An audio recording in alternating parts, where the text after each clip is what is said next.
ఈ కోవిడ్ రూపాంతరము చెంది ఒమిక్రాన్ కోవకు చెందిన వైరస్ ప్రస్తుతం JN.1 అనే పేరిట మళ్ళీ పునర్దర్శనం ఇచ్చింది.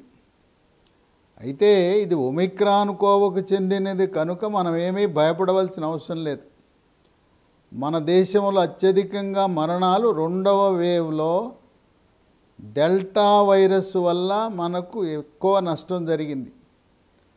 ఈ ఒమిక్రాన్ అనేది నిర్వీర్యమైన వైరసే. ఎలా అయితే మనకు అరటి మొక్క ఉంటే అరటి మొక్క పిలక నుంచి పిలక పెడుతూ ఉంటే అది ఆఖరికి వచ్చేసరికి ఆ అరటి పిలక 6వ తరం వచ్చేసరికి చిన్న గెల వస్తుంది. కనుక ఇప్పుడు మనం భయపడవలసిన అవసరం లేదు. మరణాలు అతి తక్కువ, ఆందోళన చెందవలసిన అవసరం లేదు. లక్షణాలలో ఏమాత్రం మార్పు లేదు. గతంలో ఎలాంటి లక్షణాలు ఉన్నాయి, అవే లక్షణాలు ఉన్నాయి. తలనొప్పి, ఒళ్ళు నొప్పులు, తుమ్ములు, ముక్కు దిబ్బడ, ముక్కు బ్లాకు, ముక్కు కారటము, దగ్గు, పొడి దగ్గు కానీ దగ్గితే కళ్ళిబట్టం కానీ. ఈ దగ్గు కళ్ళి ఉన్నవాళ్ళు తెలుపు రంగు కళ్ళి ఉంటే యాంటీబయాటిక్ మందులు వాడకూడదు. కళ్ళి రంగు పసుపు కానీ ఆకుపచ్చ రంగుకు వచ్చినప్పుడు అప్పుడు యాంటీబయాటిక్ వాడాలి. యాంటీబయాటిక్ కూడా డాక్సీఎస్ఎల్ 100 మిల్లీగ్రామ్ ఉదయం టిఫిన్ తర్వాత ఒకటి, రాత్రి భోజనం తర్వాత వరుసగా 5 రోజులు వాడితే మళ్ళీ కళ్ళి రంగు తెలుపు రంగుకు వస్తుంది. వీటితో పాటు గొంతు నొప్పి చాలా బాధపడుతుంది. గొంతు నొప్పికి మన ఇంటి రెమెడీ, హోమ్ రెమెడీ అల్లం ముక్క తీసుకుని అల్లం ముక్క గంటకోసారి 2 గంటలకోసారి చప్పటిస్తే గొంతు నొప్పి పూర్తిగా పోతుంది. మనం తాగే నీళ్లు సన్నీళ్ళు, ఫ్రిడ్జ్ నీళ్ళు కాకుండా గోరువెచ్చని నీళ్ళు మాత్రమే తాగాలి. ఇక వీటితో పాటు జ్వరంతో పాటు వికారము, వాంతి, ఆకలి నశించటము, పొట్టలో నొప్పి, విరోచనాలు కూడా మనం ఈ కోవిడ్ లక్షణాలుగా భాగంగా చూస్తుంటాం. అందరికీ అన్నీ ఉండవలసిన అవసరం లేదు. కొన్ని లక్షణాలు మాత్రమే ఉంటాయి. చూడటానికి ఈ లక్షణాలన్నీ కూడా ఫ్లూ జ్వరము, దగ్గు, పడిశం లాగానే ఉంటాయి. ఈ లక్షణాలు చూస్తే ఎవరు కూడా ఇది కోవిడ్ అని అనుకోరు. అనుమానం వచ్చిన వాళ్ళు గతంలో వలె ర్యాపిడ్ యాంటీజెన్ పరీక్ష, ఇది గవర్నమెంట్ వాళ్ళు ఉచితంగానే చేస్తారు. ర్యాపిడ్ యాంటీజెన్ టెస్ట్ తర్వాత 100కి 100 రూపాయలు నిర్ధారణ చేయాలంటే RT-PCR అనే పరీక్ష చేయాలి. అది హైదరాబాద్ నగరంలో గాంధీ హాస్పిటల్లో ఉచితంగా RT-PCR టెస్ట్ చేయటం ప్రారంభించారు. అయితే దీని లక్షణం ఏంటంటే ఈ JN.1 దీనివల్ల ఆక్సిజన్ శాతం పడదు, హాస్పిటల్లో చేరవలసిన అవసరం ఉండదు. కొన్ని ప్రత్యేక కేటగిరీ వ్యక్తులు ఎవరికైతే రోగ నిరోధక శక్తి తగ్గుతుందో అటువంటి వారిలోనే మరణాలు ఉంటాయి. రోగ నిరోధక శక్తి ఎవరికి తక్కువ ఉంటుందంటే షుగరు, బీపీ, గుండె జబ్బు, గుండెకు స్టెంట్లు, గుండెకు బైపాస్ ఆపరేషను, గుండె కవాటాల మార్పిడి చికిత్సలు, ఆస్తమా, స్థూలకాయము, థైరాయిడ్ గ్రంథి సమస్యలు, ధూమపానము, సిగరెట్టు, బీడీ, చుట్టా, గుట్కా, పాన్ పరాగ్, పొగాకు ఉత్పత్తులు వినియోగించేవారు. ఇలాంటి పొగాకు ఉత్పత్తులు వినియోగించేవారు వాటిని మానాలంటే మార్కెట్లో ఒక ట్యాబ్లెట్ అందుబాటులోకి వచ్చింది. దాని పేరు బూప్రాన్ XL 150 మిల్లీగ్రాములు. సన్ ఫార్మా కంపెనీ వారు తయారు చేస్తారు. టిఫిన్ చేసిన తర్వాత ప్రతిరోజు వరుసగా 3 నెలలు వాడితే ఇక మళ్ళీ పొగాకు ఉత్పత్తుల జోలికి వెళ్ళరు. కనీసం ఈ కోవిడ్ పుణ్యాన మీరు ధూమపానం మానండి, ఈ టాబ్లెట్లు ప్రారంభించండి. ఇక మద్యము సేవించే వారికి కూడా అవకాశం ఎక్కువ.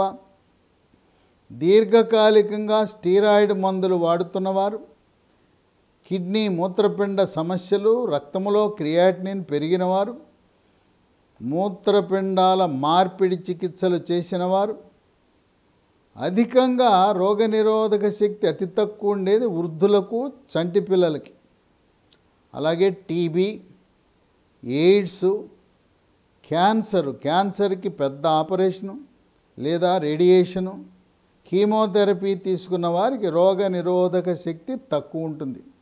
కనుక రోగనిరోధక శక్తి తక్కువ ఉన్న వారిలో మరణాలు సంభవించే అవకాశం ఉన్నది.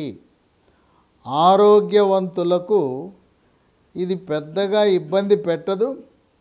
హాస్పిటల్లో చేరవలసిన అవసరం ఏమాత్రం లేదు. ఇంటి వద్దనే సాదాసీదా ఫ్లూ జ్వరము, దగ్గు పడిశం లాంటి చికిత్స చేయించుకుంటే సరిపోతుంది. ఇప్పుడు వచ్చే ఇన్ని పండుగలు, క్రిస్మస్, నూతన సంవత్సరం, సంక్రాంతి పండుగ సందర్భంగా ఆంధ్రప్రదేశ్లో కోడి పందాలు, సంక్రాంతి కంటే కూడా కోడి పందాలు పండుగ, అక్కడ పెద్ద ఎత్తున జనాలు గుమిగూడతారు. కనుక భౌతిక దూరము పాటించవలసిన అవసరం ఉన్నది. మన భారతదేశ సాంప్రదాయము నమస్కారము మన సంస్కారం. ఆలింగనం మన స్నేహితులు కానీ బంధువులు కానీ కలిసినప్పుడు ఆలింగనం చేసుకోవటం, వాటేసుకోవటం, ముద్దులు పెట్టుకోవటం కొన్ని కుటుంబాలలో ఆనవాయితీ. ముఖ్యంగా ముస్లిం సోదరులు ఎవరిని కలిసినా ఆలింగనం చేసుకుంటారు. ఈ కోవిడ్ ఉన్న సమయంలో ఆలింగనం చేసుకోవటం మంచిది కాదు, ముద్దులు పెట్టవద్దు. మనం అందంగా ఉన్న చిన్న పసికందం చూడగానే ముద్దు పెట్టాలనిపిస్తుంది, ముద్దు పెడతారు. ముద్దులకు దూరంగా ఉండండి.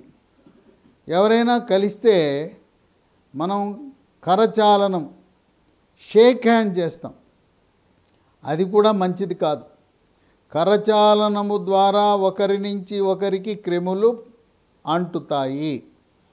అలాగే కొంతమందికి చేయి తీసుకెళ్ళి ఎప్పుడు ముఖం మీద పెడుతుంటారు, గడ్డం కింద పెట్టుకుంటుంటారు.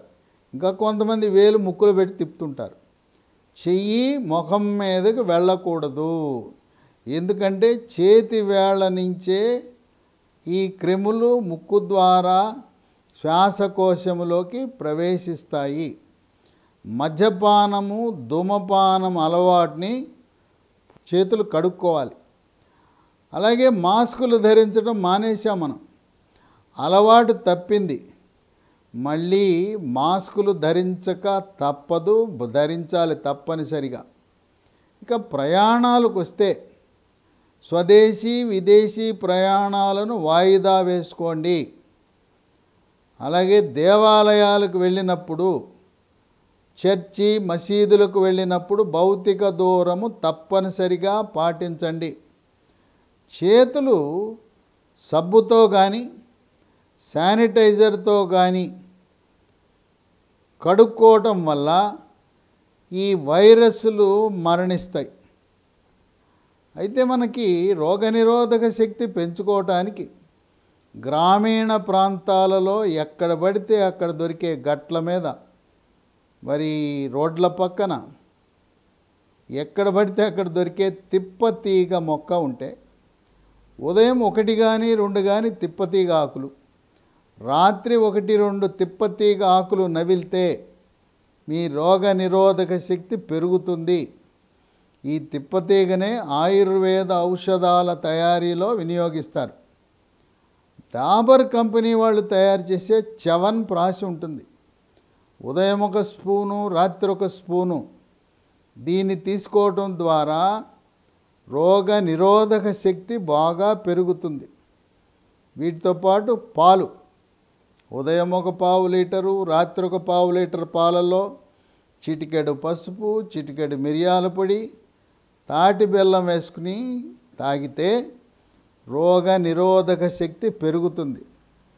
అలాగే డ్రై ఫ్రూట్స్, బాదం, వేరుశనగ పల్లీలు, జీడిపప్పు, పిస్తా, అంజీర్, ఆప్రికాట్, కిస్మిస్, ఖర్జూరం ఇలాంటి డ్రై ఫ్రూట్స్ రాత్రిపూట నానబెట్టి ఒక్కొక్క రకానికి 6 గింజల చొప్పున ఉదయం తినాలి.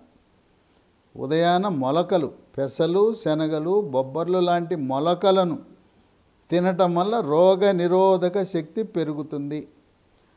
ఆయుర్వేద ఔషధం అశ్వగంధ అని ట్యాబ్లెట్ ఉంటుంది. ఉదయం ఒక ట్యాబ్లెట్, రాత్రి ఒక ట్యాబ్లెట్ వాడితే రోగ నిరోధక శక్తి పెరుగుతుంది.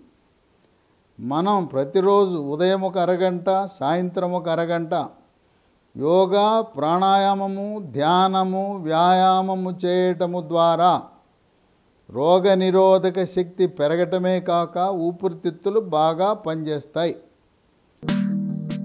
అద్భుతమైన ఆరోగ్య వీడియోల కోసం 3TV హెల్త్ ఛానల్ ని లైక్ చేయండి, కామెంట్ చేయండి, సబ్స్క్రైబ్ చేయండి, అలాగే షేర్ చేయండి. థాంక్యూ.